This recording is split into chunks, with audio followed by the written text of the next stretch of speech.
Hello friends, welcome to run study. इस video में हम हमारी सामान्य विज्ञान के लेक्चर सीरीज का सेकंड वीडियो करने वाले।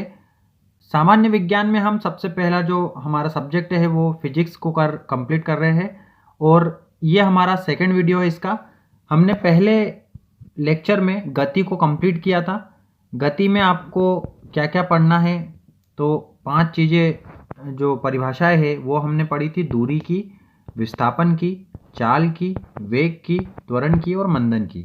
ठीक है, इसके बाद हमने ग्राफ या उसका प्रदर्शन किया था। ग्राफ के बाद आपको क्या याद रखना है, जो हमने कुछ न्यूमेरिकल स्पेस बेस्ड सॉल्व किए थे और लास्ट में MK CGS वगैरह पद्धतियाँ पढ़ी थी। ठीक है, अब ये जो हम राशियाँ पढ़ रहे हैं इनके जो मात्रक है इनको भी आपको याद रखना है। मात्रक वैसे एक अलग से चैप्टर होता है, लेकिन यदि आप उसको पढ़ोगे तो वो काफ़ी बोर कर देता है। तो उसके बजाय क्या करो, जो भी आप टॉपिक पढ़ते जाएंगे उसमें जो जो राशियाँ आती जाएंगी उनके आप मात्रक याद करते चलो, तो वो चैप्टर अपने आप आपका कवर हो जाएगा। ठीक है, आज के वीडियो में हम जो टॉपिक कवर करने वाले हैं वो है गति के नियम। गति के नियम, गति के नियम किसने दिए थे? न्यूटन ने दिए थे गति के नियम। और गति के 3 नियम होते हैं। गति के कितने नियम होते हैं? 3 नियम होते हैं गति के। तो स्टार्ट करते हैं हमारा आज का ये सेशन, जिसमें जो हमारा पहला नियम है वो है बल तथा गति के नियम का पहला नियम।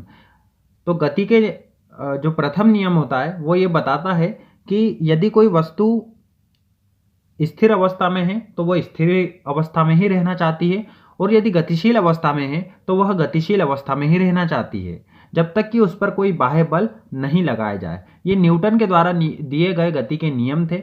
न्यूटन के गति के नियम से भी इनको जानते हैं हम।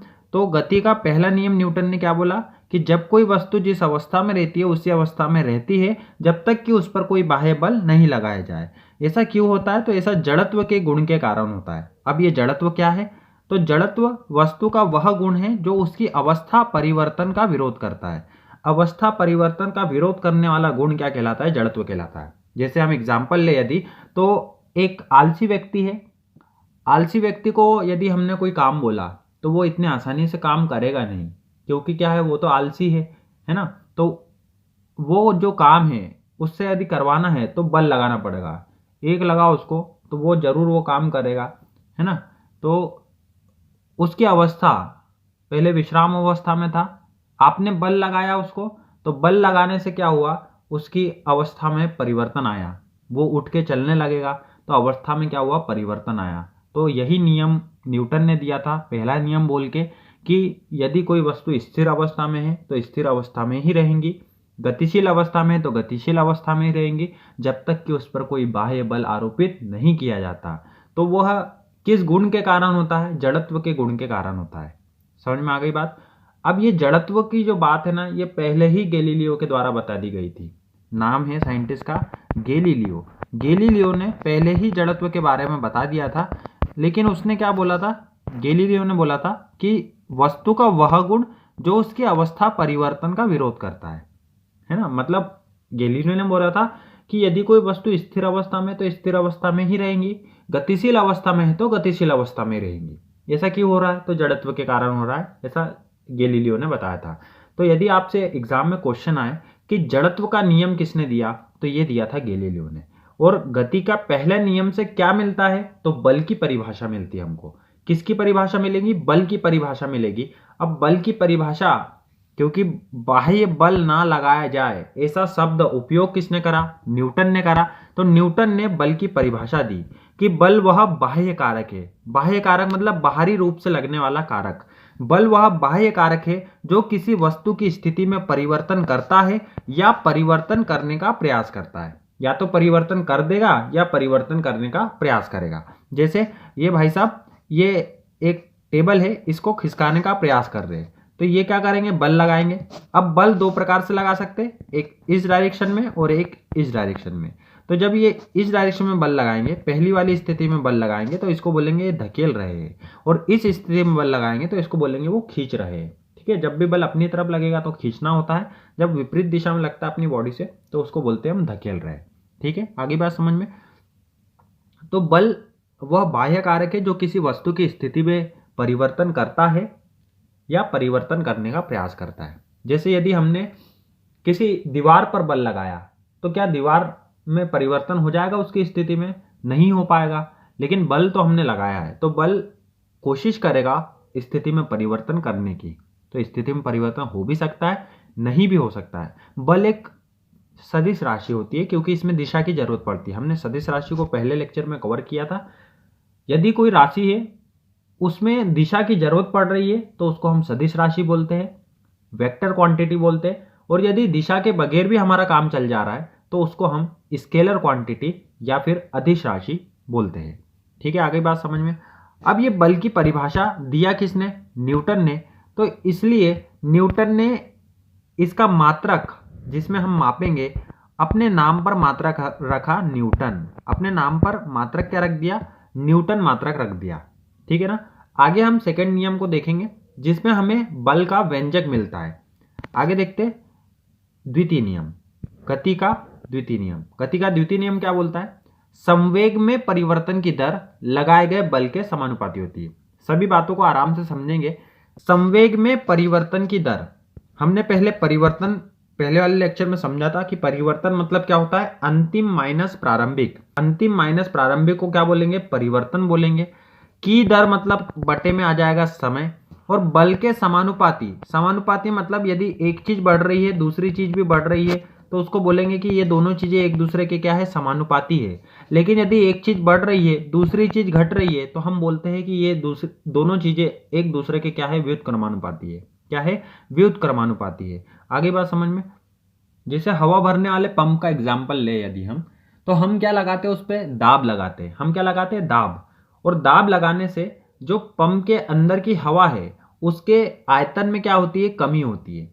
और जब भी हम उसको ऊपर खींचेंगे इसका मतलब हम दाब कम कर रहे हैं, तो वो हवा वापस से भराना स्टार्ट हो जाती है। इसका मतलब आयतन फिर से बढ़ गया। मतलब जब हमने दाब कम किया तो आयतन बढ़ गया, और जब हमने दाब बढ़ाया तो आयतन कम हो गया।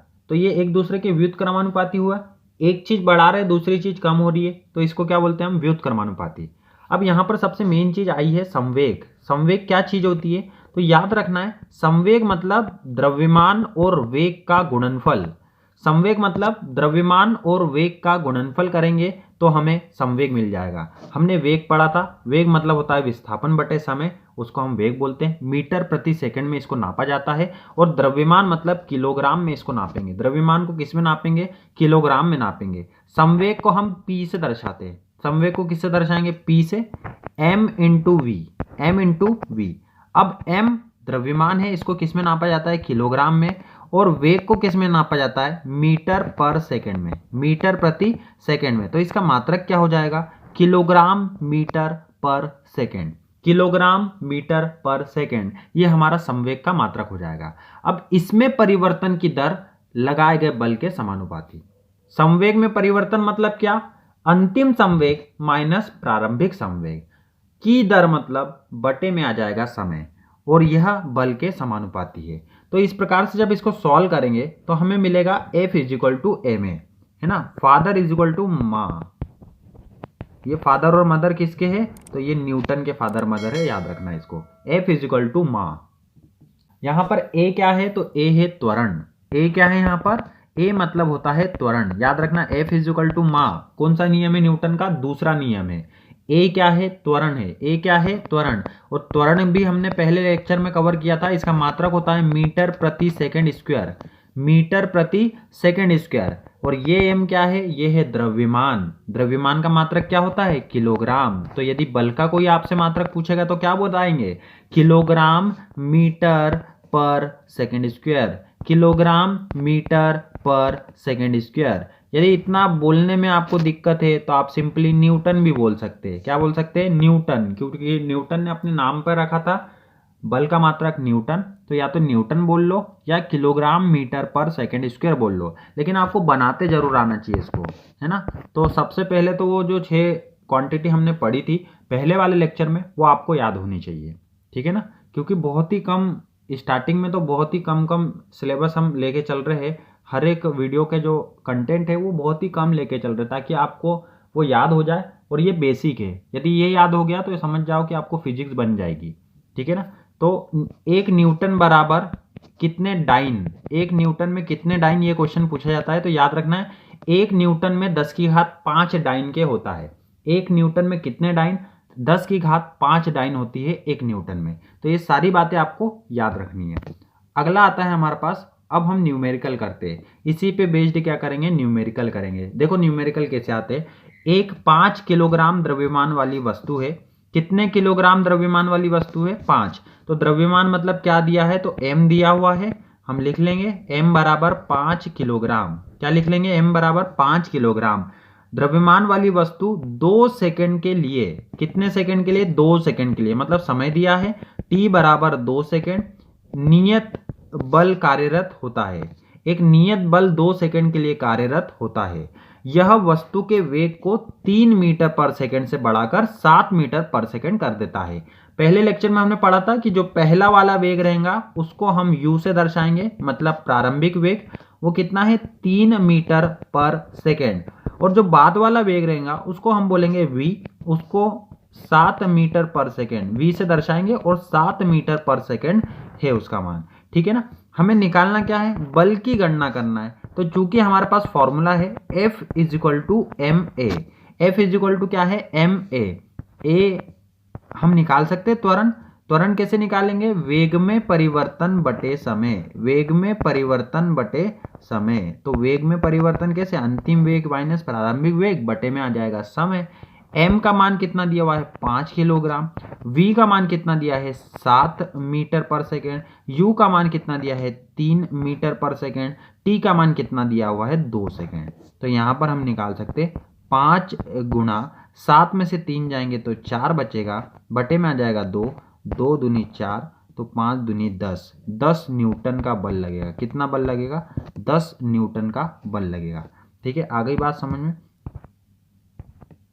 तो ये बात आपके आई होंगी अच्छे से समझ में कि 10 न्यूटन का बल कैसे लगेगा। ठीक है, फिर से देखो, एक 5 किलोग्राम द्रव्यमान वाली वस्तु थी, तो हमने m बराबर 5 किलोग्राम लिख लिया।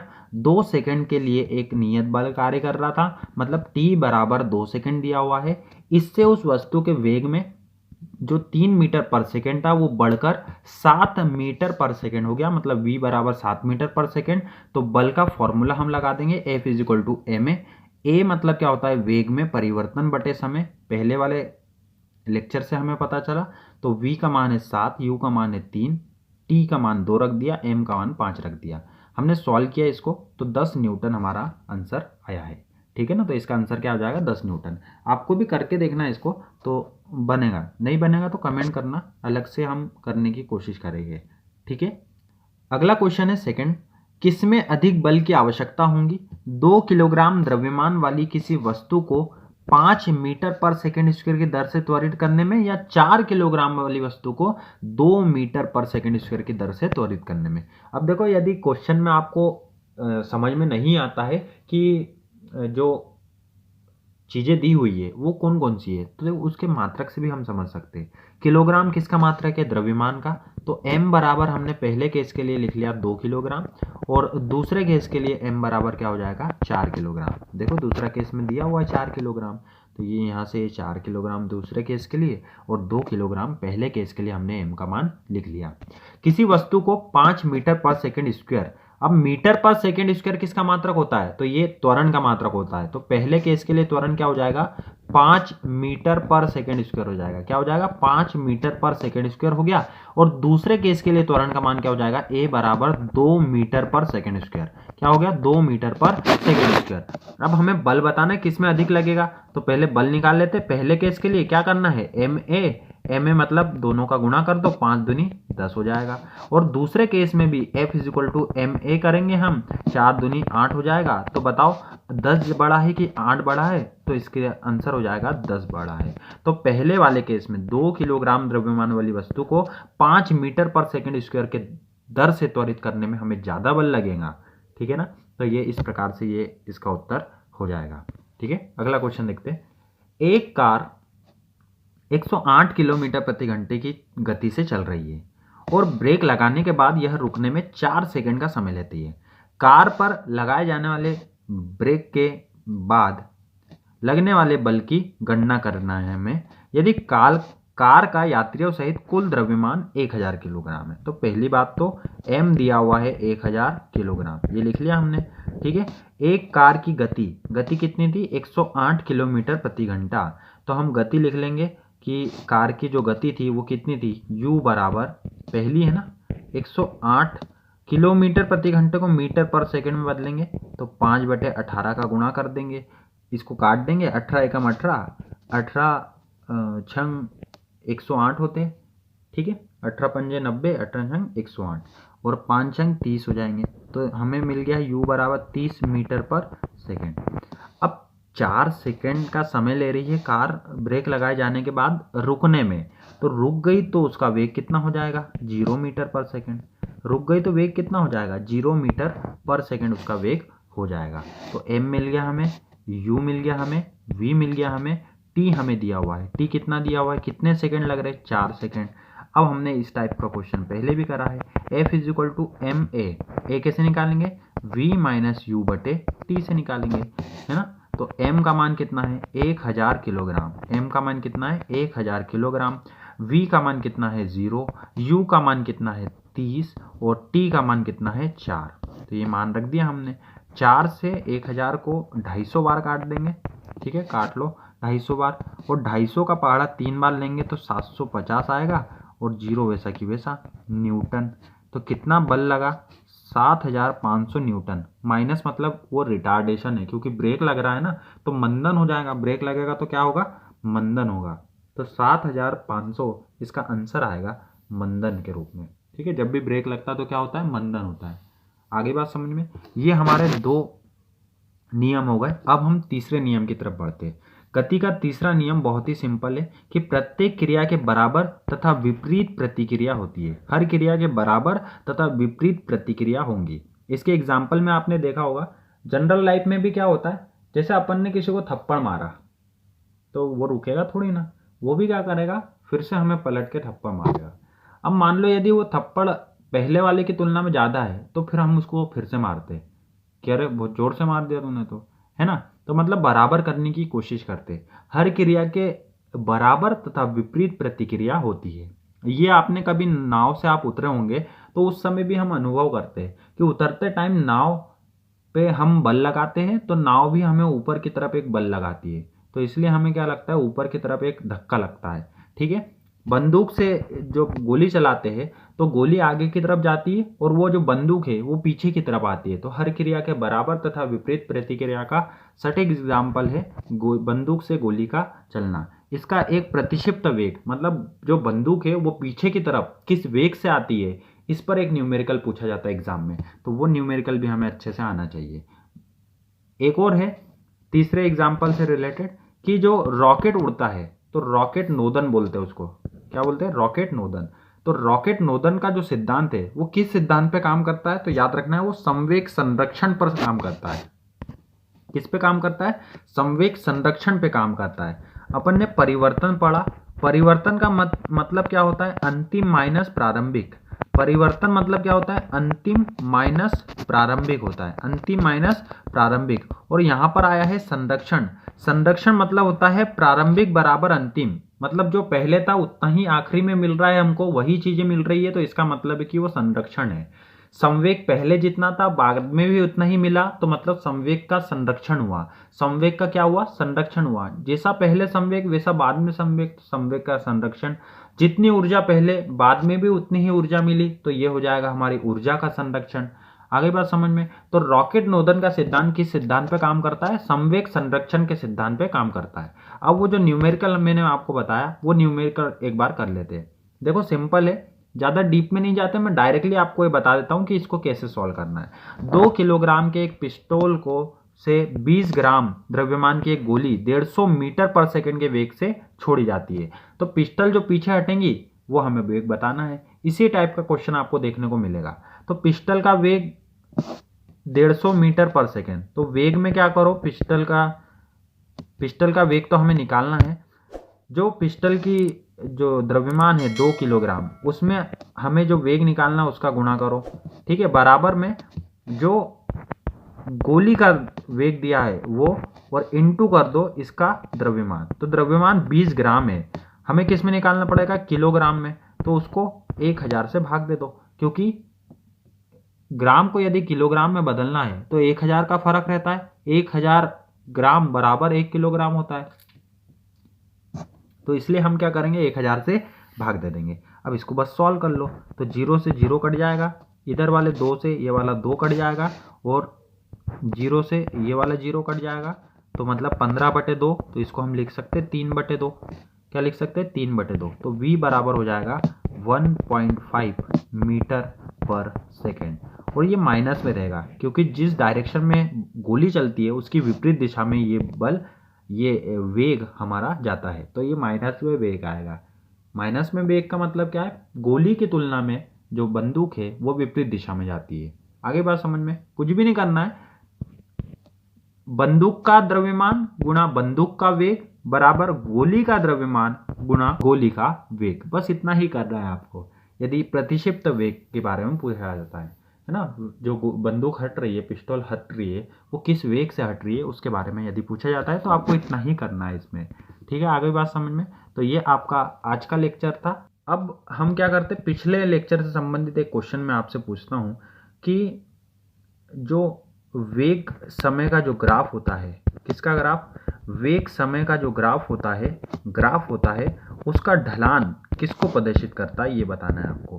ढलान किसको प्रदर्शित करता है, पहला लेक्चर अच्छे से देखा होगा तो आप बता पाओगे कि ढलान मतलब आपको करना क्या है इसमें, ठीक है ना। इसका आंसर आप कमेंट बॉक्स में जरूर करेंगे, और यदि आपने अभी तक चैनल को सब्सक्राइब नहीं किया है तो चैनल को जरूर सब्सक्राइब कर ले। अगला टॉपिक हम गुरुत्वाकर्षण करने वाले हैं, तो ये 2 टॉपिक पहले अच्छे से आप कर लीजिए। अगला टॉपिक बहुत ही इंटरेस्टिंग है, तो मिलते हैं हम अगले टॉपिक गुरुत्वाकर्षण में। तब तक के लिए good bye and thank you. जय हिंद, जय भारत।